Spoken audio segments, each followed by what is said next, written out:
دا عمران خان راغی نو دا عمران خان دا باقاعده په سازش باندې راغلی او دا سازش د امریکې دی او د یهودیانو آسی به یو یهودی خپل لور ولې یو مسلمان له ورکوي دا سړی په کرکټ کې و کرکټ نه راونی سه لاس نه او وزیر اعظم د دې فتنې ادراک اول چې کوم شخص ته شوی دی هغه مولانا فضل الرحمن صاحب نو موږ د مخالفو نظریاتي پیپلز پارټي بدل مخالف وي او سیاسي به مخالف یا با مسلم لیگ نون والا به د اقتدار مخالفت کوي موږ د نظریاتي مخالف او ډیر غور وکړئ مولانا فضل الرحمن با یا یوازې کېده که د هغه حکمت عملي ټیک نه وي او یا با عمران یوازې کېده که د هغه حکمت عملي ټیک نه وي نو عمران پسې یهودي ولاړو پیسہ ولاړو زموږ د ملک اسټیبلشمنٹ فوجان ولاړو بین الاقوامی اسټیبلشمنٹ بل گیټس وغیرہ هغوی ولاړو نو عمران خطرناک صورت کې راغی او دا خبره توی شوه د اقتدار په ایوانو کې چې دی به 3 ځله وزیر اعظم جوړېږي یو ځل به ساده اکثریت اخلي بل ځل به 2/3 اکثریت اخلي او دریم ځل به د 90% باندې راځي او نور سیاسي نخې به ټولې ختم شي او دی به د خلکو د سیاست رموز ناسته ولاړه به د سره او د ده پسې ډېر مشکل کار لګولی یو کار دا چې دا قادیانیان بیا مسلمان کا د ختم نبوت مسله بل دا چې چین او د امریکې منځ کې نه لګي نو د چین سره پاکستان تعلقات خراب کا دا سی پیک چې دی دا ناکامه کا درم دا چې اسرائیل ومنه او څلورم دا چې پاکستان کې دومره زیاته مهنګائی راولا چې خلک به دې مجبور شي چې خلک وایي دا ایټم بم خرڅ کړي خو چې دا مهنګائی ختم شي او دا ډالر راشي او موږ ډوډۍ وخورو موږ وږي نو دا ایټم بم چې کوم دا به خلاص او دا پاکستان کې چې کوم ایټم بم دی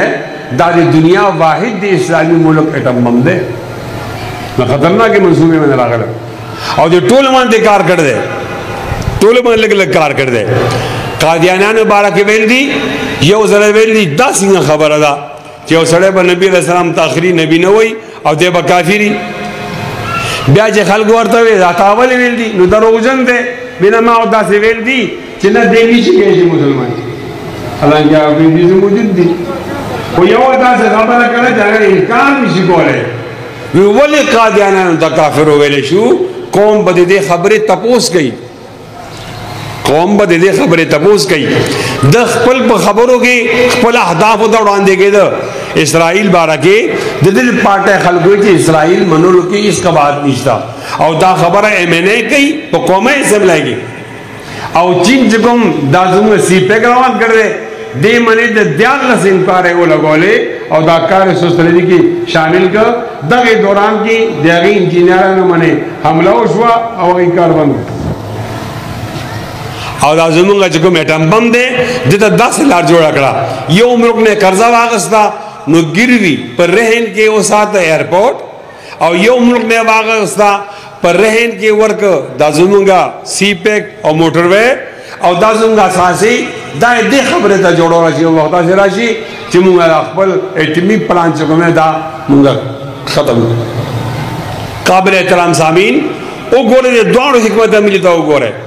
که مولانا فضل الرحمن صاحب پیپلز پارٹی او مسلم لیگ نوم ځان سره نه ملاولی نو خلک وایي دا ګیري والا دي او دهشتګرد دي او انتها پسند دي نو موږ به یوازې شو داسې لکه تحریک لبیک چې یوازې شوی خبره ډېر غور سره ووایه مولانا صاحب اگر نو ټول خلک یې کنوینس کړل د هغې اتحاد جوړ کړو یوازې عمران علاوه څومره سیاسي قوتونه دي هغې رایوځای کړه او چې سیاسي لهجې کې خبره وکړه سیاسي لهجه کې حکمت سره ډکه خبره وکړه بیا یې PDM جوړ کړو بیا د هغې سربراہ شو اواز یو توانا اواز جوړ شو او بیا عمران پسې ولګېده دی خو نظریاتي مخالف و دې علاوه یو نظریاتي مخالف نو او سیاسي مخالفینو لکه حکمت عمل سره یو ځای کړ تر دې پورې چې عدم اعتماد راغی هغه نه حکومت لاړ او نن وګوره عمران او دغه مرګري په جیلونو کې دي بالکل د تنهایی شکار دي یوازې دي د خبره هیڅ نه مني او د مولانا فضل الرحمن خبره یا یو پریس کانفرنس هغه د پوره د پاکستان سیاسي ماحول تبدیل داسې لیډر کله پیدا کیږي زه د کمیوم اعتراف کوم زه د کمزوریوم اعتراف کوم زما هغه ډېر نږدې نه کتلې زه دا نه یم چې هغه عمر رضی الله تعالی عنہ دی یا ابوبکر صدیق دا نه یم د دغه دور سړی دی خو د نور چې ګورې د هغه نه ښه دی ستاسو دا ځای او ډېر حساس دی باید چې هر یو سړی جمعیت علماء اسلام کې شامل شي او د جمعیت علماء اسلام په لبولهجې کې او د هغې حکمت عملی کې د هغې پالیسیانو سره روان شي او په دې ملک اسلامي نظام راولي انشاءالله دې ته ټول تیار انشاءالله کنه دعا الله سونه پورته